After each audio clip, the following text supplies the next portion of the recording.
She was an environmental engineer, forged in truth, yet dismissed by her own company as a nobody in a torn winter coat. Her only weapon, a data drive, and a loyal German shepherd by her side. They mocked her. They silenced her.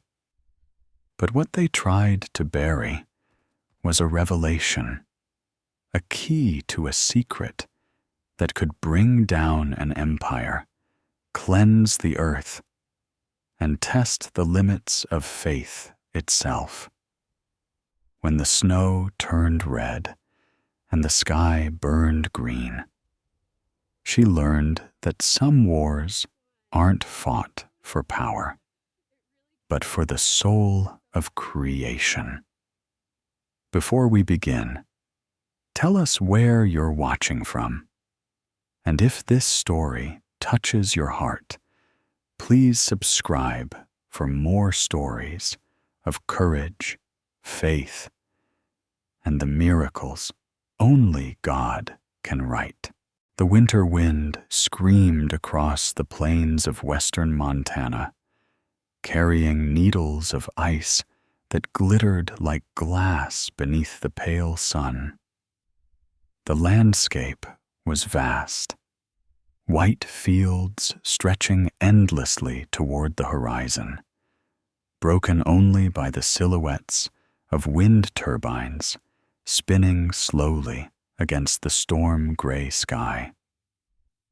Clara Evans pulled her beige wool coat tighter and adjusted the white fur scarf around her neck. She was 34, slender, but strong from years of field work, with chestnut brown hair escaping from beneath her beret, and eyes the color of fading sea glass, soft but steady. Her skin was pale, flushed from the cold, yet her gaze carried the determined stillness of someone who had learned to hold both faith and doubt in equal measure. Beside her walked Shadow, a 6-year-old German shepherd with a thick black and tan coat dusted by snow. His steps were silent, disciplined, his ears twitching at every whistle of the wind. Shadow had been with Clara since her early research days, rescued from an abandoned shelter in Idaho, trained to accompany her in isolated field expeditions. He understood danger before she did, and sometimes, she thought, he understood her silence better than any human could. Ahead, the steel towers of West Wind Energy's Aurora systems rose from the snow like a modern cathedral, glass, iron, and ambition. The company was a subsidiary of a global conglomerate known only as the Reed Corporation, whose elusive founder had not been seen in public for years. Inside these walls, engineers claimed to be forging the future, a new generation of clean hydrogen fuel that would power cities without smoke, without guilt. Clara had believed in that dream, fiercely.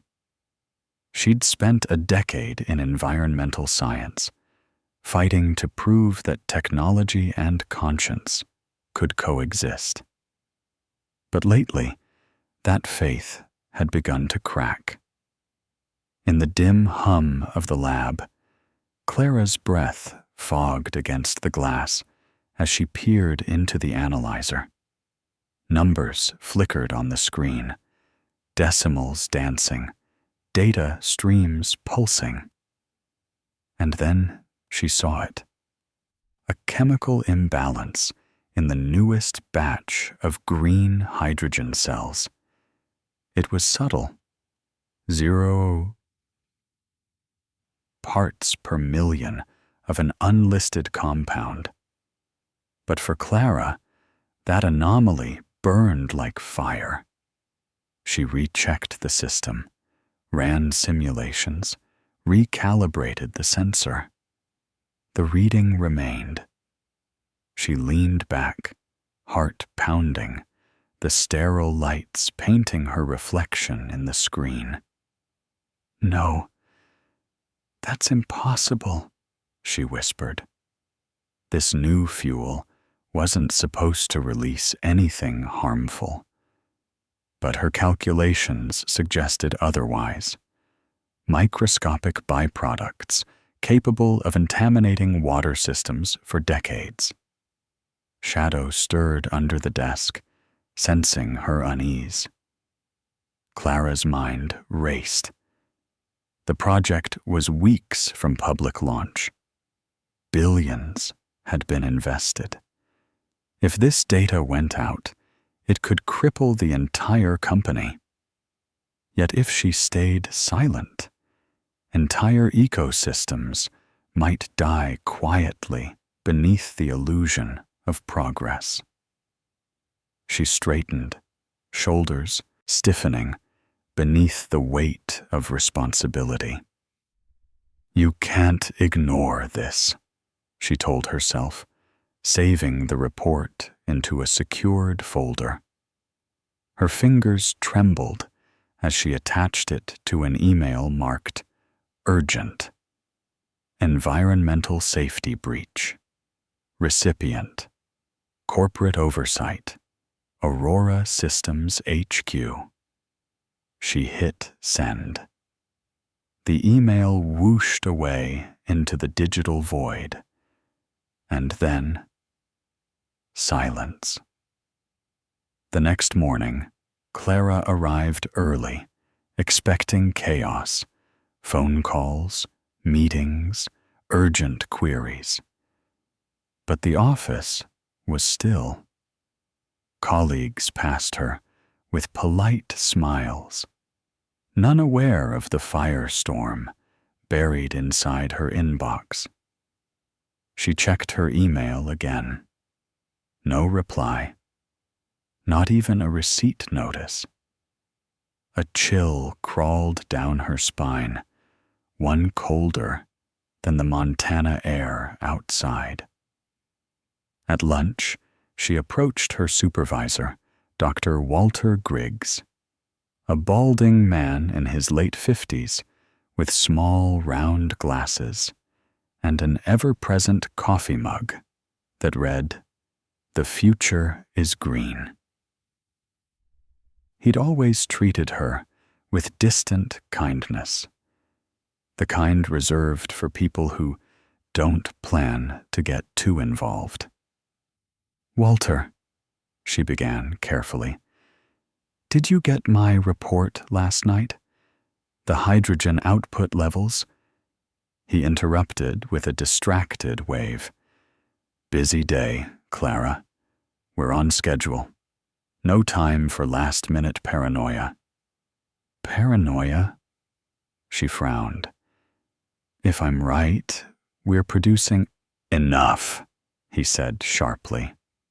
For a fleeting moment, she saw something flicker behind his calm.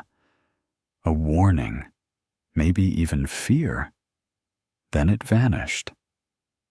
"Some things are above your clearance level. Don't dig where you're not invited." She stood there, frozen, his words echoing in her chest like the hollow clang of machinery. Above her, the turbines groaned as the wind howled through their blades. That night, Clara stayed late. The building was nearly empty, save for the hum of the generators and the occasional creak of metal under the weight of snow. She reviewed her data again. cross-checked the emissions log, and found something worse. The system had been tampered with. Readings had been altered, timestamps rewritten.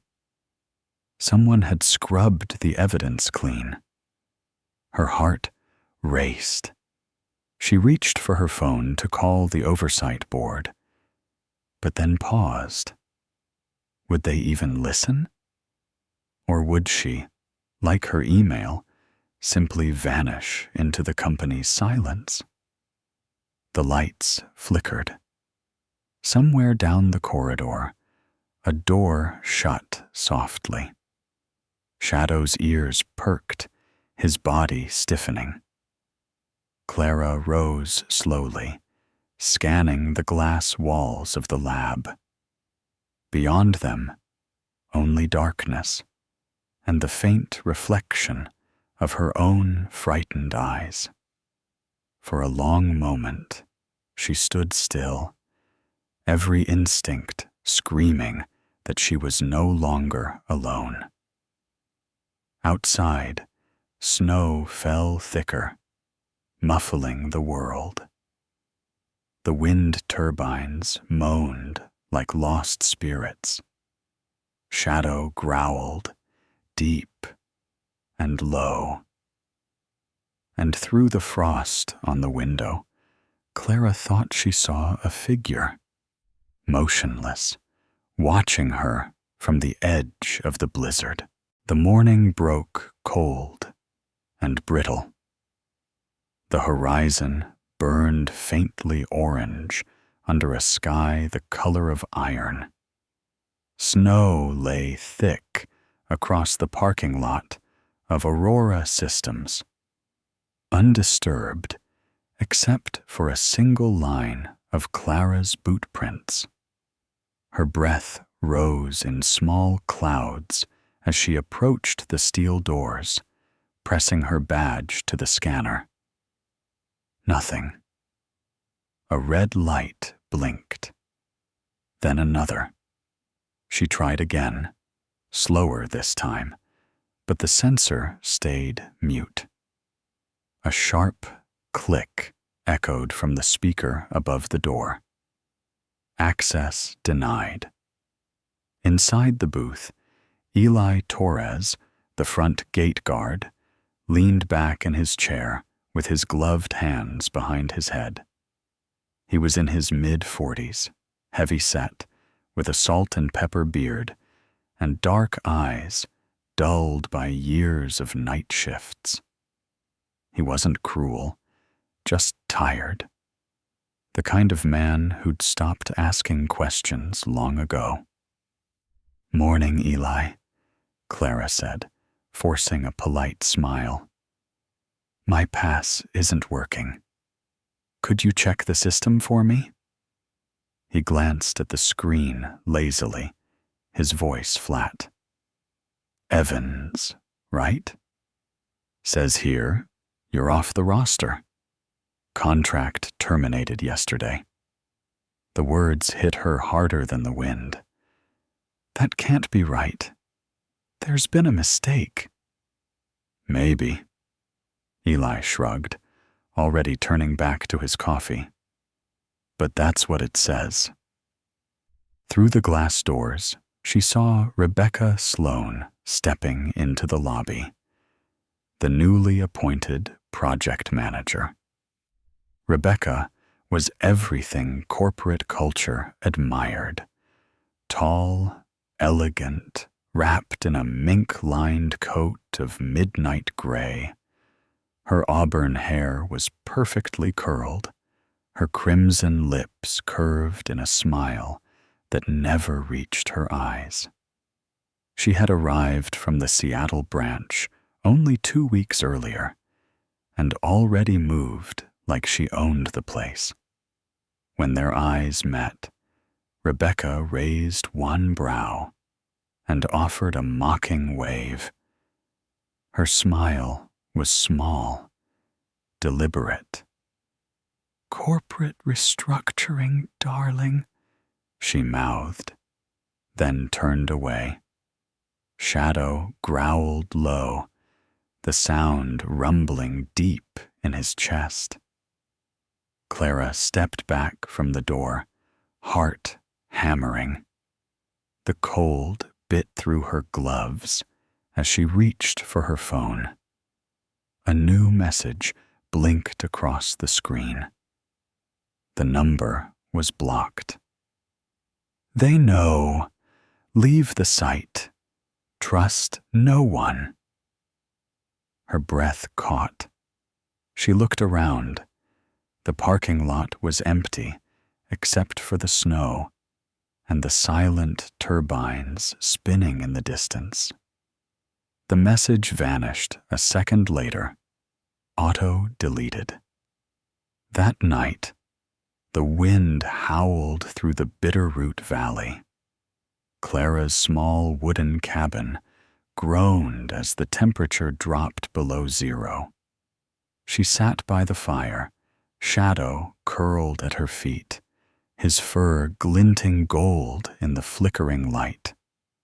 The warmth couldn't thaw the chill in her chest.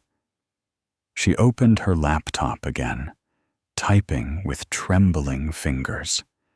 The folders she had copied from the company's database glowed on the screen like forbidden fruit. She decrypted one, and there it was. Authorization logs, chemical test results, financial transfers. Each document bore the same signature, AR. Her pulse quickened. She zoomed in on the signature. It was clean, decisive, familiar. "Aaron," she whispered. Her husband, Aaron Reed, had once been a brilliant chemical engineer. Sharp jaw, steady hands, and a mind that saw patterns where others saw chaos. He had been driven, maybe too much. Years ago, a lab explosion took his research, and supposedly his life. She had buried him with ashes that weren't even his. But if these files were real, he wasn't dead. She scrolled further. Project directives, signed months after the accident. Hydrogen production quotas, secrecy clauses, and one ominous note: keep public exposure limited until phase through 3 validation. Her heart sank. The handwriting matched his exactly. Was Aaron hiding behind the mask of the Reed Corporation? Or had someone stolen his name? Snow battered the cabin walls as the fire dimmed.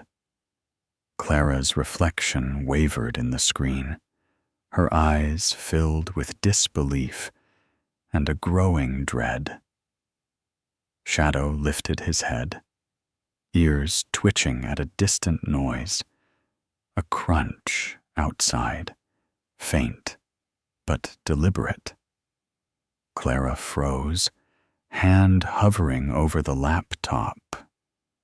For a heartbeat, she thought she saw a shadow move beyond the frosted window, tall, human-shaped, gone in an instant.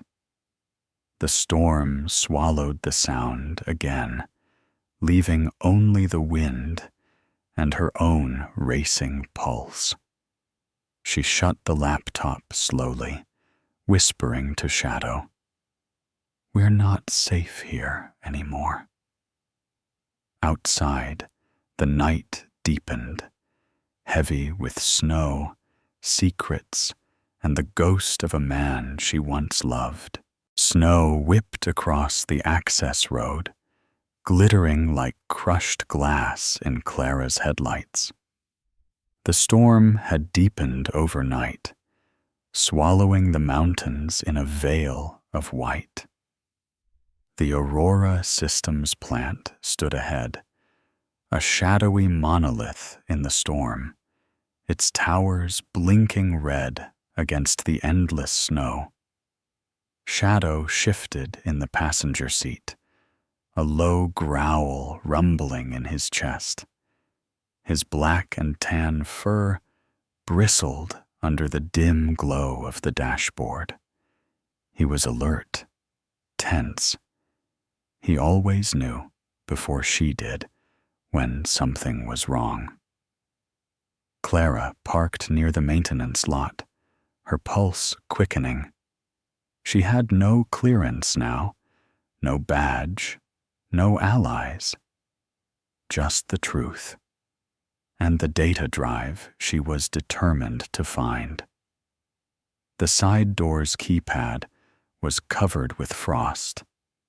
She entered the old engineer's override code, the one she'd memorized months ago, and the lock clicked open.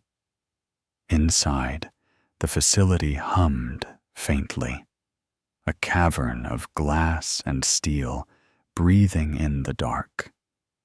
The smell of oil and ozone filled her lungs. She moved quietly between the pipes, her flashlight trembling slightly in her gloved hand. Shadow padded beside her, silent but watchful. The tanks of green hydrogen rose like sleeping giants, mist swirling at their bases. Each cylinder emitted a ghostly blue light, faint but alive. Clara crouched near the first valve, attaching her handheld scanner. The screen flickered, static, then a pulse of red. Warning, hazardous compound detected. Contact fatal. Her throat tightened. No, that can't be right, she whispered. She scanned again. Same result. Someone had lied. The project wasn't clean energy. It was a poison disguised as progress. Then, voices. She froze, ducking behind a row of tanks. Two figures entered from the far corridor, flashlights sweeping. Their reflective vests read Maintenance Division, but their tone carried something colder than routine. The taller man spoke first, voice rough and low. Orders are orders, Dan. No shutdown, no delays. The other, Dan Keller, younger, wiry, with nervous blue eyes, shifted uneasily. But the readings are unstable. I saw them myself. If there's contamination, we could be— Forget it, the first man snapped. He was built like a wall, Mark Voss, mid-40s, shaved head, scar along his jaw. A former oil rig foreman turned corporate enforcer. Everyone at the plant knew him and feared him. You think corporate cares about a few bad numbers? We keep the line running. That's what we're paid for. Dan's voice dropped to a whisper. Who gave the order? Mark's flashlight swung, cutting across the tanks. Same name as always. A.R. Clara's stomach turned. Aaron again. Her sleeve brushed against the metal as she shifted, a faint clink echoing through the silence. Both flashlights snapped toward her position. Who's there? Mark barked. Shadow growled, muscles coiling. The beam of light found her for half a second, enough for Mark to curse and reach for his holster. "Stop!" Clara shouted, bolting toward the service door. "Don't shoot!" But the warning came too late. The gun's report cracked through the hall, deafening against the steel walls. The bullet ricocheted off a tank, sparking bright against the frost.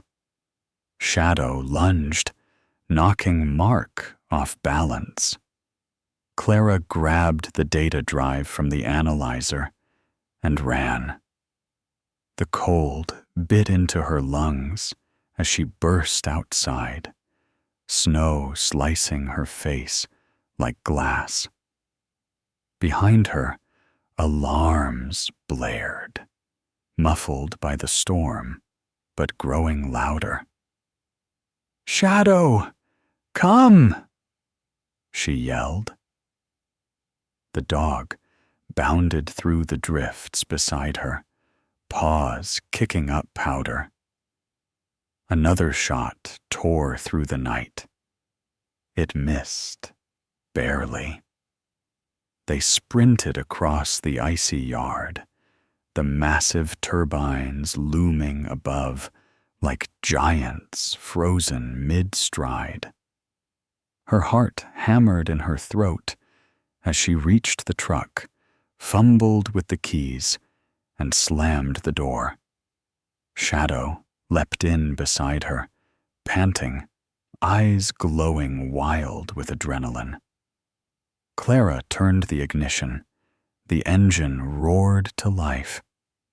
As she sped down the empty highway, the plant's lights shrank behind her, swallowed by snow and distance. But in the mirror, she could still see the faint pulse of blue, poisonous, silent, unstoppable. And for the first time, Clara wondered whether Aaron's signature on those documents was an act of betrayal or a desperate warning she had yet to understand. Snow pelted the ranger station's roof in a steady percussion, a cold drum that kept time with Clara's shallow breaths. The figure in the doorway moved like a memory made flesh. Aaron Reed stepped inside, shoulders wrapped in a heavy black wool coat, breath fogging as he closed the door against the storm. He was in his late 30s, lean but composed, jaw carved with the angles of a man who had spent years solving problems on paper and in fire. A faint, ragged scar crossed his left eyebrow. His dark hair was threaded with early gray at the temples. His face was wind-burnt, the kind of weathered handsomeness that once charmed lecture halls and laboratories. Now his eyes carried a tired intelligence, alert, apologetic, and dangerous in its restraint. "Clara." His voice was low, steadier than she expected. It held the memory of late-night arguments over notebooks and the soft past of simpler promises. He moved without ceremony, setting a canvas duffel aside as if its weight was part of him. Clara's anger arrived like a physical thing, hot and precise. "You let them ruin me," she said, each word a thrown stone. "You let them use your name to poison rivers." Aaron's hands were calloused. He removed gloves slowly, showing palms that had once calibrated delicate instruments I built Aurora to put a stop to the old industry's mistakes, he said. I believed in a future that wouldn't cost lives. But the board, people I trusted, seized control. They buried safeguards the moment profit outshone safety. If I stand up as Aaron Reed, they'll bury the man too. They'll bury the proof with me. Shadow rose, a low rumble in his chest. The German shepherd's ears were forward. The dog's muzzle, dusted white from the drift, spoke of loyalty that registered danger in the air before any human could. Clara paced the narrow room, cheeks flushed from cold and fury. She thought of the emails ignored, the badge deactivated, the gunshot in the tanks. So you hide and let them do it? Her voice cracked. We're not talking about numbers on a spreadsheet. These are people's lives. Aaron's jaw tightened. He had once been that brilliant engineer who'd refused shortcuts even when lobbyists leaned on the lab's door. The lab accident, a blast blamed on an unstable catalyst, had taken his closest colleague and washed his reputation with rumor. He had vanished after the funeral, letting the world mourn a dead man's name while he rebuilt the work where he could steer it. Shame, guilt, and a hard calculus of harm had hardened him into secrecy. It had kept him alive. It had also let the company's rot deepen. Before the pair could decide on next steps, the snow light outside widened, a chorus of headlights punching through the flakes. Black SUVs crawled to a stop in a neat, menacing row. Engines idled. Rebecca Sloan stepped out first, her mink-trimmed collar raised against the wind. Up close, she was all composed angles, a pale face made severe by neat auburn hair, red lips painted like a flag of command. She wore a tailored coat that suggested a woman who had learned to sharpen herself in boardrooms. Rebecca's smile was a cold blade. Mr. Reed. Her accent clipped, precise. She spoke as if reading the room's lines aloud. Fascinating to finally meet the phantom. She moved with the practiced assurance of someone who had climbed corporate ladders by always knowing the next stair. Behind her, two men in dark parkas emerged from the SUVs. Lean corporate security, faces carved by forgetting empathy. One carried a tablet. The other's breath came in slow puffs that dissolved quickly. They flanked Rebecca like bookends. She stepped close enough that Clara could see the faint sheen of the facility's emblem pinned to her lapel. Her voice cut through the cramped timber room. Hand over the data drive, Clara. You know as well as I do that if this goes public before the scheduled phase launch, the fallout will be catastrophic for shareholders, for communities, for public trust. You don't want to be the scapegoat in that narrative. Give it up, and we'll make this quiet. Clara's fingers closed tighter around the duffel. Aaron's eyes narrowed in a way that forbade reckless action, but did not remove the heat of intent. Shadow's growl deepened. A promise. Rebecca smiled again. The sort of smile that had fired people before, the kind that considered consequences a currency. If you don't, both of you will disappear into this winter, and no one will ever know why. Snow fell harder. The world outside reduced to white. Inside, the ranger station felt suddenly too small for the truths circling within it. Clara's hand trembled on the zipper.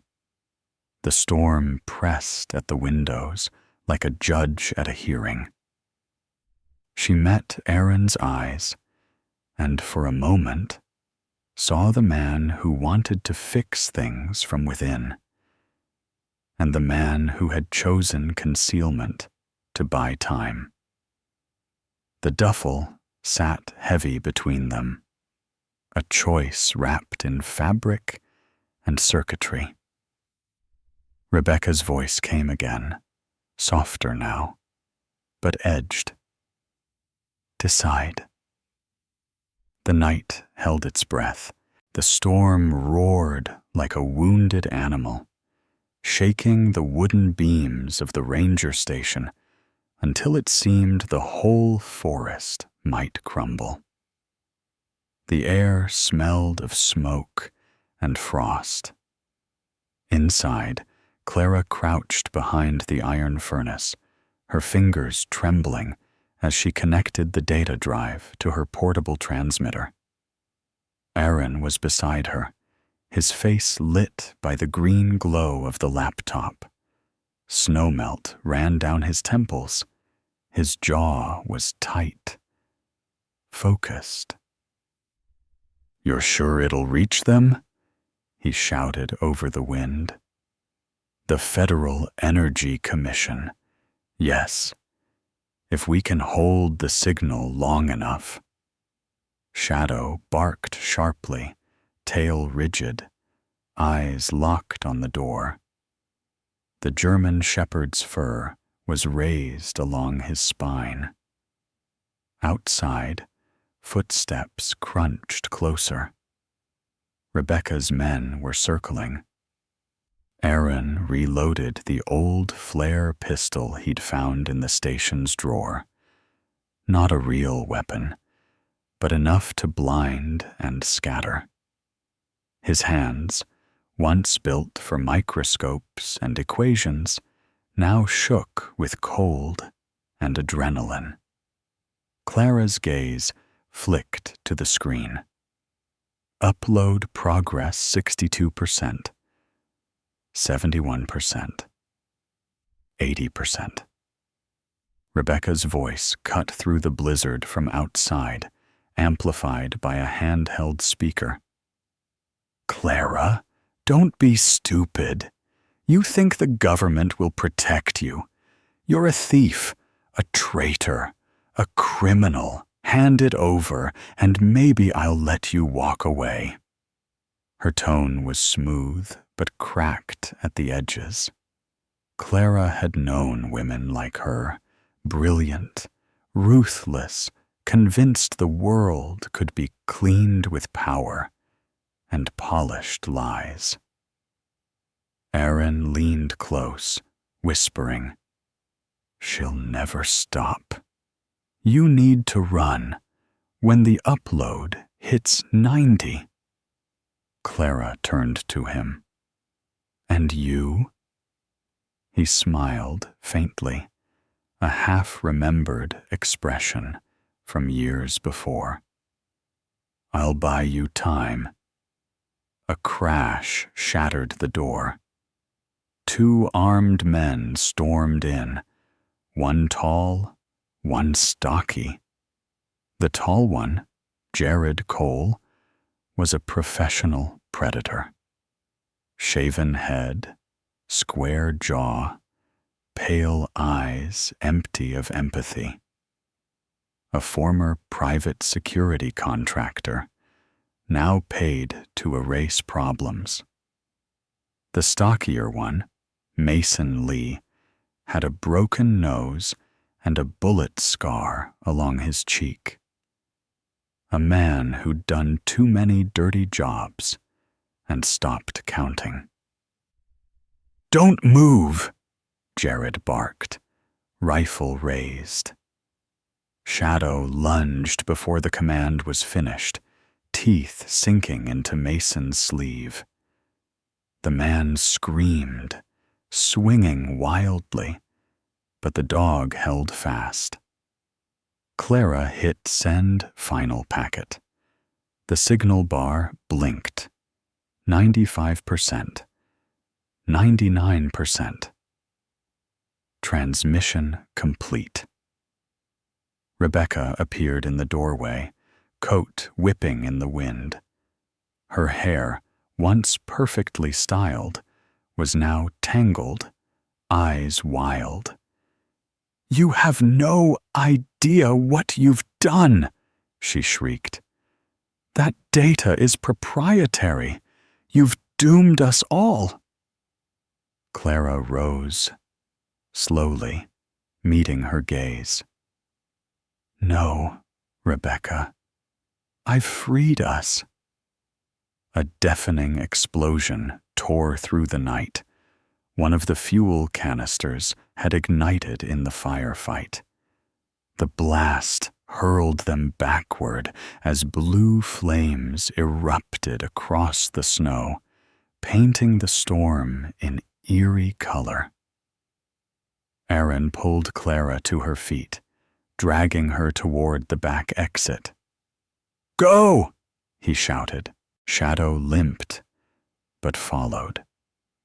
His fur scorched at the flank.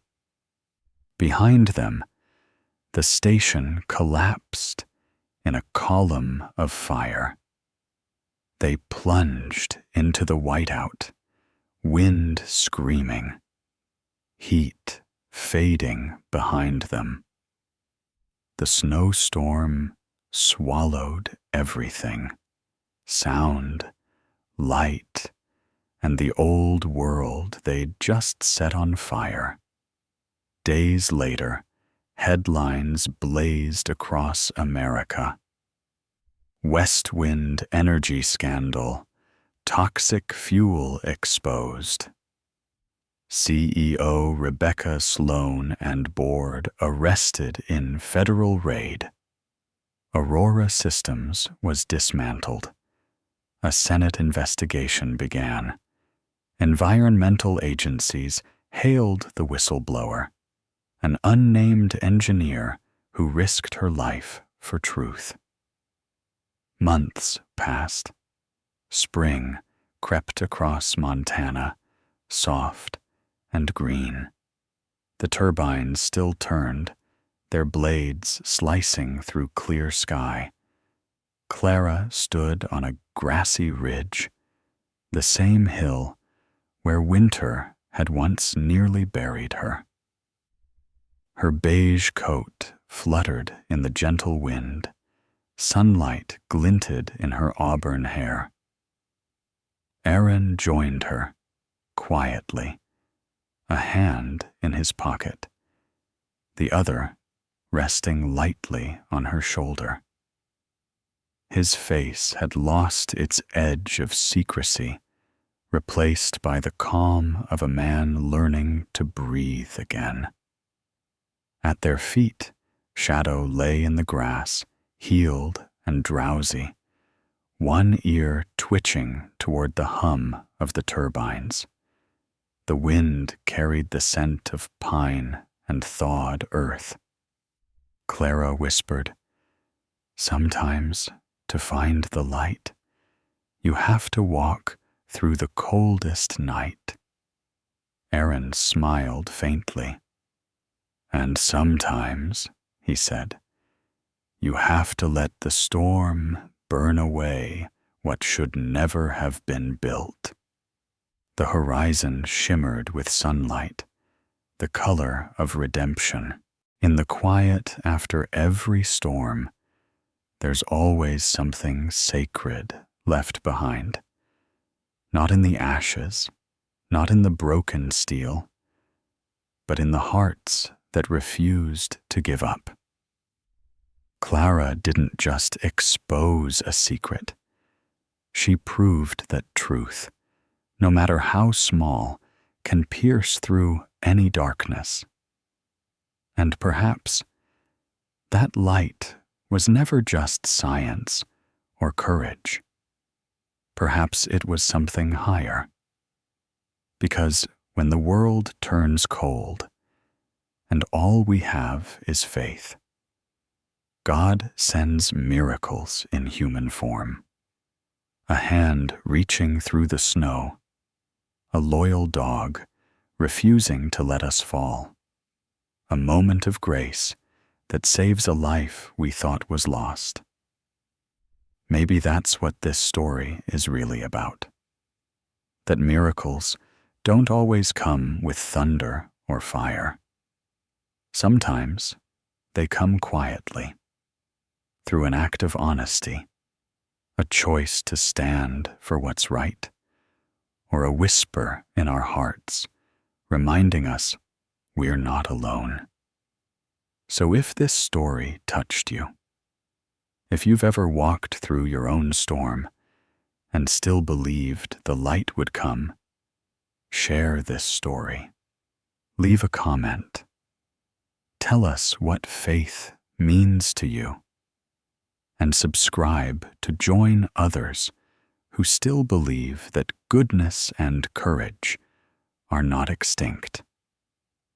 May God bless you, the listener, the dreamer, the one who still hopes when the night feels endless.